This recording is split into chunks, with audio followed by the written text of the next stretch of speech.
पहिला आणल्यानंतर कोकोपीट रानाच्या बाहेर झटका मोकळं करा. बीज प्रक्रियेचं असं तर नंतर सांगतो त्यात बुडवा आणि मग लावा. आता शास्त्रीय कारण उगाच कुठली गोष्ट सांगते काय, प्रत्येक गोष्ट ठोस शास्त्रीय कारण आहे माझ्याकडे. कोकोपीट म्हणजे नाळाच्या बघा बरोबर. का लावतात ते? कारण कोकोपीटामध्ये पाणी धरून ठेवायची क्षमता जास्त असते बरोबर. नर्सरीमध्ये लाखो रोपं असतात, त्याचा व्यवसाय येतो. रोज पाणी घालत बसलं ठेवायला, मारल्या उडलं काम 2 काम क्लास पाणी धरून राहते. कोकोपीटाचं ते हे आहे काय म्हणायचं नैसर्गिक तत्व आहे, पाणी ते पकडून धरते म्हणून कोकोपीट वापरतात. आपण आणतो आणि कोकोपीट सकट लावतो. तुम्ही सगळे हाडाचे शेतकरी आहात, मला सांगा झाडाच्या मुळांना जेव्हा तुम्ही कोकोपीट सकट लावलं जात बांधावर आणि तुम्ही लगेच पाणी दिलं, शॉपमध्ये येते वगैरे, लगेच पाणी पाजलं त्याला.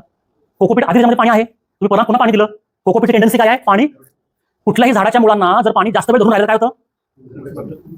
आता अजून काय सांगायला पाहिजे? का पानात असतात? पाणी जास्त राहतं खाली, त्याला गरज नसते. नर्सरीमध्ये आणल्यानंतर त्याचं काम झालं, पाणी सोडलं, पाणी बुडवलं, ग्राउंड लावून टाका.